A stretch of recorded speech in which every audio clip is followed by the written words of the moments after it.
You know, they've said before that if you're not Nigerian and somebody explains Nigeria to you and you understood what the person explained to you, and the person didn't understand Nigeria, didn't explain Nigeria well to you.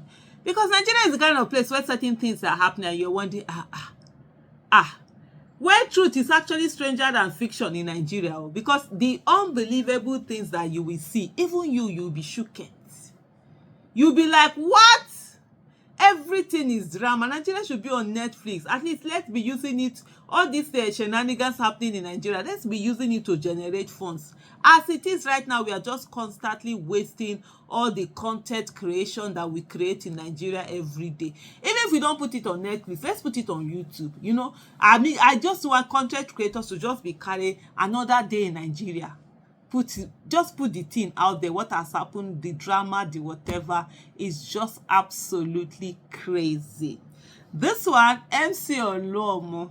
Court overthrows MC Oluomo, declares Barua legitimate NURTW president. Remember a few days ago, apparently, I think is it in Ogun State or something, but one of the southwestern states, there was an election that had happened, and it was declared that NURTW has elected a new president, and MC Oluomo happened to be that particular president that was elected. And to the extent that even his son went on Instagram, that's MC Oluomo's son, went on Instagram celebrating and saying that now they have captured Nigeria, not just Lagos State. The whole of Nigeria is now under their control. And of course, he went on to, thank Tinubu and all of that, showed picture of his father, MC Oluomo, with Tinubu and all of that shenanigans. And of course, Nigerians, reacted not too well to that news. A lot of people talked about the fact that NURTW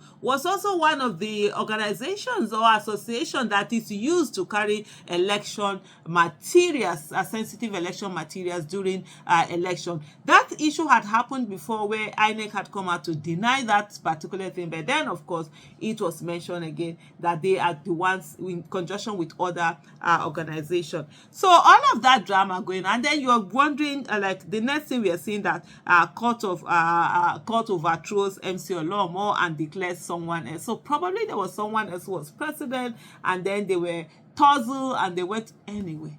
Why am I talking too much? Let me go back and read what Parallel Facts has out here. The Court of Appeal in Abuja has affirmed Alhaji Tajuddin Ibikunle Barua as the legitimate president of the National Union of Road Transport Workers, NURTW, effectively nullifying the recent inauguration of Musliu Ayinde Akinsanya, popularly known as MC Oluomo, as the union's president. The appellate court upheld on an earlier decision by the National Industrial Court delivered on March 11, 2024, which recognized Barua as the rightful leader. The judgment followed an appeal by Alhaji Najim Usman Yassin, Alhaji Tajuddin Agbede, and other supporters of MC Oluomo challenging the Industrial Court's ruling.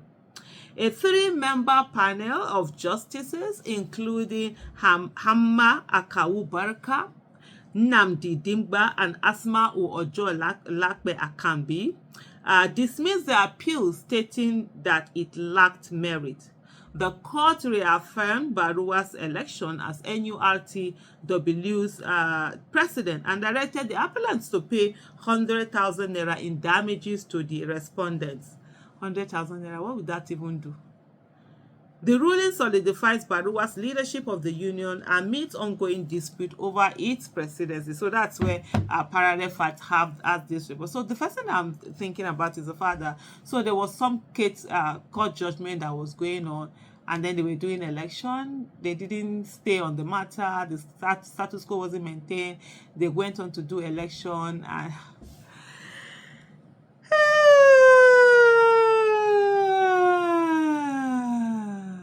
Niger matter. It's so tiring, honestly, when you just see the things that are happening. Like, which one are you going to focus your attention on? You do. or it's just so all over the place.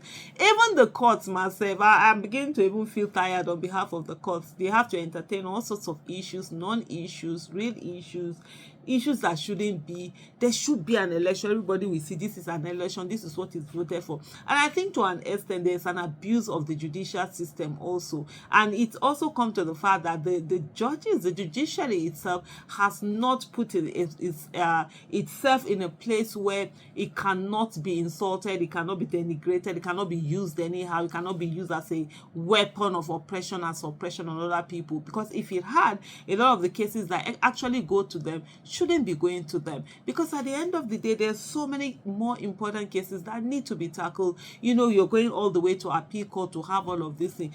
There are people with issues that have been at this court for over 40 years, 50 years, they've not been done, and then all these non-issues are just coming in and disturbing the space and time of things, you know, that needs to be done. But hey, it is Nigeria, the things that we constantly have to deal with. And so what I just need to say to us citizens is that sometimes just chill out, buy the popcorn and just look at what is happening and just laugh. Because if you want to be too serious about it, you just get yourself just wearied out, just tired. But one thing also is the fact that we're not going to give up on this Nigeria. For me, that's my stand. I mean, giving up is not an option. You can laugh, you can cry, you can whatever, you still come back and let's get to work on it. And I do believe that Nigeria indeed can work. Whenever I see countries like the US, I remember what they went through, even as far back as 1940s, 1950s, 1960s, the kind of corruption, the kind of, you know, bad things that were going on. And yet people stayed on and people worked. People were able,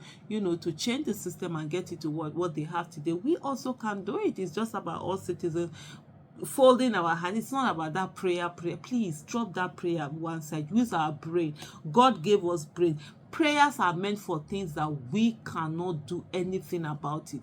If I'm sick today, I've gone to hospital, I've gotten medication and everything, I'm going to pray to God to make me healthy. You know, I've done the ones I can do.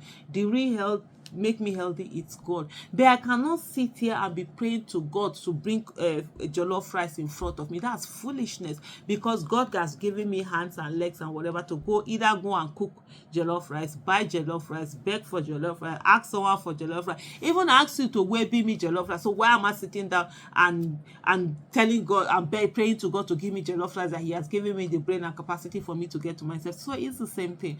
Prayers are for things that we ordinary humans cannot do, and God comes through for us. I believe in miracles. For me, it's not the miracle of people waiting and saying that, oh, alert came into their phone. That's stealing. That's 419. That's not robbery. That, for me, those are not miracles. Every day of our lives, there are so many miraculous things, you know, that happen. The fact that you woke up this morning, it's a miracle in itself, because a lot of people did go to sleep and they couldn't wake up, and there's nothing different that you did while you were sleeping that they couldn't do for them to wake up today. I mean, you go through life, sometimes you're mixing certain things that could have happened to you, you just missed them, you didn't get there, you were protected. All of these things are miracles that happen in our daily lives, you know, every day. So this thing that people do, just waiting and praying to God to fix Nigeria, it's not going to happen. We have to be the ones to fix Nigeria ourselves. Thank you so much for watching. Bye.